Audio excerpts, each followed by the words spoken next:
BSP के साथ गठबंधन करने के बाद मजबूत हौसले में चल रहे अभय सिंह चौटाला अब अपने भतीजे दुष्यंत चौटाला का इलाज करने के मूड में आ गए हैं। विधानसभा चुनाव में अभय चौटाला जहां अपनी पार्टी के लिए 6% से ज़्यादा वोट हासिल करके उसकी मान्यता हासिल करने की प्लानिंग को अमली जामा पहना चुके हैं, वहीं दूसरी तरफ वो उचाना से चुनाव लड़कर भतीजे का बिस्तर गोल करने की तैयारी में भी जुट गए हैं।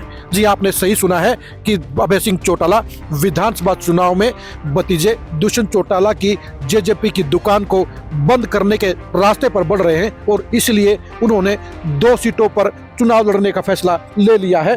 अभय सिंह चौटाला की ये प्लानिंग क्यों बनी, वो सारी डिटेल इस खरी खरी खबर में सुनिए।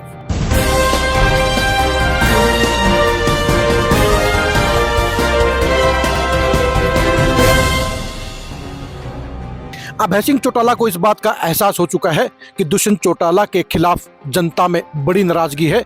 कभी इनेलो और चौटाला साहब के वोटर रहे लोग भी अब दुष्यंत चौटाला से मुंह फेर चुके हैं और वो अपने लिए एक विकल्प को तलाश रहे हैं। अगर उन्हें विकल्प नहीं मिला तो ये वोटर इस बार कांग्रेस के साथ में चले जाएंगे, क्योंकि चौटाला परिवार के वोटर ना तो बीजेपी को वोट दे रहे हैं और ना ही जेजेपी को वोट दे रहे हैं। इसलिए वो ऐसे विकल्प की तलाश में है जो उन्हें अपनी मनपसंद का प्रत्याशी दे सके।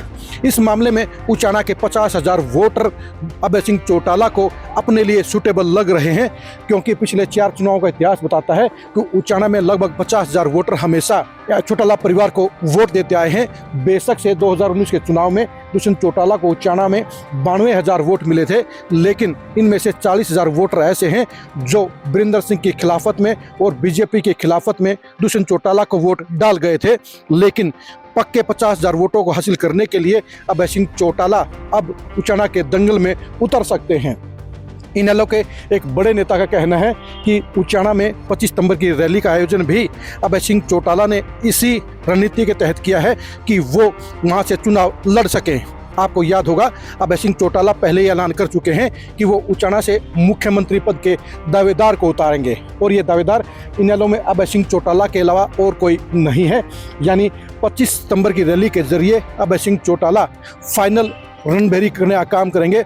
अब चुनाव की घोषणा हो चुकी है, ऐसे में 25 सितंबर की रैली का पहले वाला योगदान नहीं रहेगा, पहले वाली भूमिका नहीं रहेगी, लेकिन चुनाव की घोषणा के बाद में अब रणनीति को बदलते हुए अभय सिंह चौटाला 25 सितंबर को ही चुनाव की सबसे बड़ी रैली उचाना में करेंगे।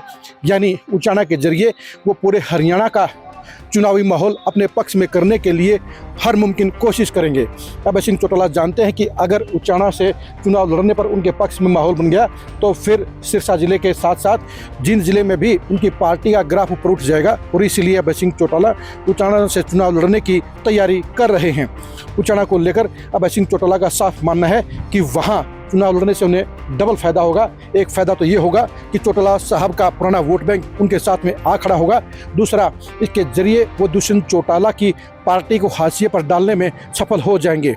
ये हकीकत भी है कि आज की तारीख में दुष्यंत चौटाला तमाम कोशिशों के बावजूद भी 8 से 10,000 वोटों पर ही उचाना में खड़े होते नजर आ रहे हैं। बेशक से लोकसभा चुनाव के 4200 वोटों से उन्होंने अपने वोटों की संख्या को 2 गुना से ज़्यादा कर लिया हो, लेकिन चुनाव जीतने के नज़रिए से अभी उनका फ्रेम नहीं बना है।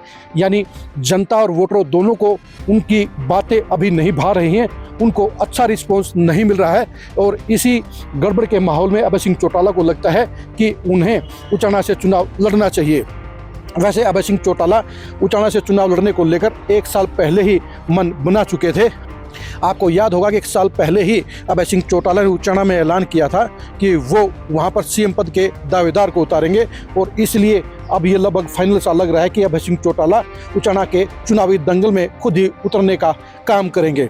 उचाना की रैली इस बार चुनाव में प्रदेश की सबसे अहम रैली साबित हो सकती है, क्योंकि इनेलो और बीएसपी को मिलने वाले वोट जहां पार्टी के लिए मजबूती का काम करेंगे, वहीं कांग्रेस और बीजेपी के समीकरणों को भी बनाने और बिगाड़ने का काम करेंगे। और इसके साथ साथ अभय सिंह चौटाला की 6% के लक्ष्य के लिए भी वो एक अहम कड़ी साबित हो सकते हैं।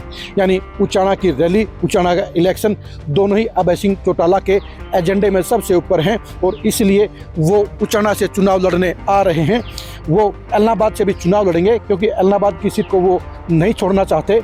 उनको लगता है कि अगर उन्हें एलनाबाद को छोड़ दिया तो उनके प्रति नेगेटिव मैसेज लेकर जाएगा, इसलिए अभय सिंह चौटाला एलनाबाद और उचाना दोनों जगह से चुनाव लड़ेंगे और जहां एक तरफ वो अपने गढ़ को बचाने की कोशिश करेंगे तो दूसरी तरफ वो अपने भतीजे दुष्यंत चौटाला की पार्टी और दुष्यंत चौटाला दोनों को ही खत्म करने के लिए आखिरी कील ठोकने का भरसक प्रयास करेंगे। अब देखने की बात यह है कि अभय सिंह चौटाला उचाना से चुनाव लड़ने का ऐलान कब करते हैं। उचाना इलेक्शन को लेकर अभय सिंह चौटाला की प्लानिंग को जानने के लिए आप खरी खरी न्यूज़ के साथ बने रहिए। उचाना में अभय सिंह चौटाला के सियासी अंजाम को जानने के लिए भी आप खरी खरी न्यूज़ के साथ बने रहिए। उचाना में मचने वाले त्रिकोणीय घमासान को जानने के लिए भी आप खरी खरी न्यूज़ के साथ बने रहिए। उचाना में दुष्यंत चौटाला के चुनावी परिणाम को जानने के लिए भी आप खरी खरी न्यूज़ के साथ बने रहिए। उचाना में बृजेंद्र सिंह की चुनावी किस्मत के परिणाम को जानने के लिए भी आप खरी खरी न्यूज़ के साथ बने रहिए। आप हमारे फेसबुक पेज को फॉलो कीजिए, आप हमारे यूट्यूब चैनल को सब्सक्राइब कीजिए। नमस्कार।